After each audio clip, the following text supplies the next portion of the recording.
Hey everyone, welcome back to GL Spinners. Today I've got another new Spinner Day video for you. We are taking a look at the Hammer of God by VC EDC. So this is a heavy metal spinner. Get it? Heavy metal. As always, I like to show you guys what these come in.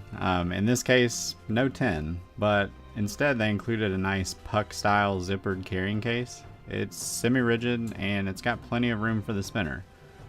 It's got a nice soft touch fabric inside, so it's not going to scratch the spinner. And to be honest, it was kind of a cool substitute for the tin. They didn't brand the case, so instead they included a plastic product card. Kind of nice. It's got their name and logo on it. It's also got a logo that they designed for the spinner with the name of it as well. On the back, it's got all our standard warnings on it.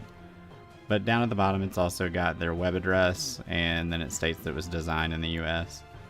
I assume this one's machined overseas since they didn't really specify. But lastly, they actually also include a keyring with a bearing removal tool. So another just nice addition. I'm always looking for extras on a spinner, and you know, that's a bonus. Well, let's look at the spinner itself. This thing is heavy. It weighs in at 119 grams or about 4.2 ounces. And from end to end, it's going to measure in at 2¼ inches. I mean, you can see this thing is a thick, chunky spinner. The frame is just a big piece of stainless steel. And it's got 2 brass weights that are set at the ends of each arm as well. If you're looking for a big chunk of spinning metal, this is going to fit the bill. But it's not without finesse. The machining on this is done very well. The edges have the slightest chamfer on them, and really it almost feels like they're just rounded, but they're not rough or sharp anywhere, and overall it feels nice. The curves on the hammer shaped arms are all done very well as well. So the spin on this thing is nice. It's smooth and really well balanced.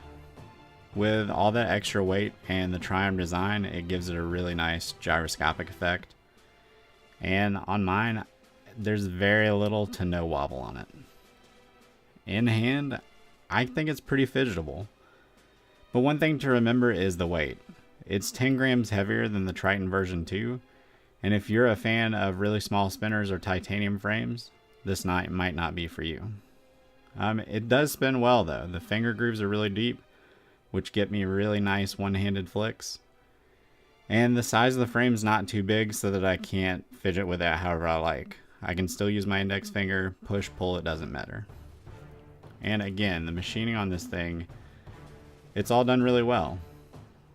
But let's talk about one of the things I don't like. As you can probably guess, the buttons are too small for me. They are pretty thick, but they're just not wide enough. There's so much extra space here inside of the arms that they could have put much wider button pads on. They just really don't match the spinner to me. They are concave, and you can see on this side where it's got the logo on it, but nothing on the other. So one side's got some texture, but this back side's completely smooth. They are threaded. And then there is a big improvement, I think, to other VC EDC designs. This bearing system is embedded in the frame. On the Tritons in the past, they've always used a bearing capsule, which I just never really saw the benefit of.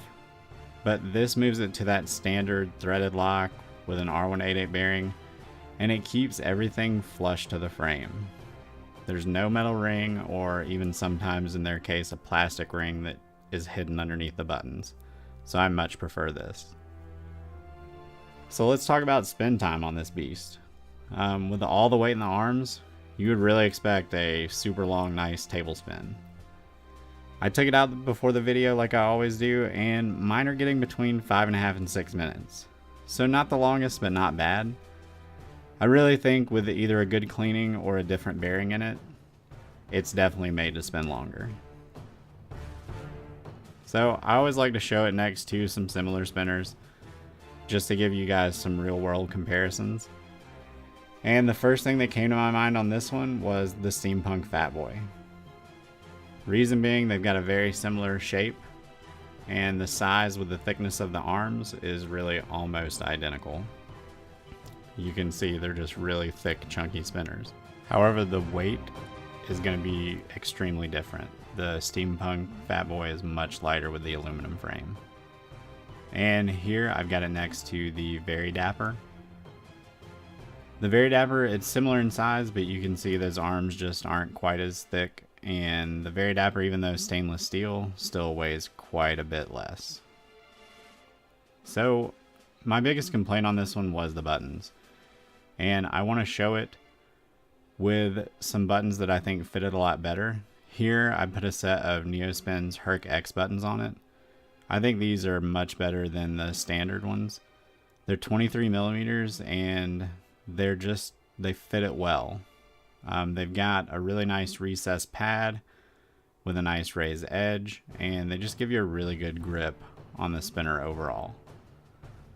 So, like always, I'll have the link in the description down below to VC EDC's website if you'd like to purchase one.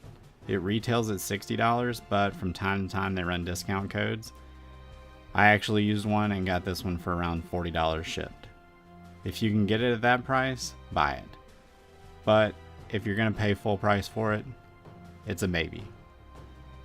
As always though, if you've got questions, put them down in the comments below. I'll do my best to answer them. If you like the video, definitely give me a thumbs up, as it always helps. And if you want to see more spinner content reviews, be sure and subscribe. As always, thanks for watching. Have a good one.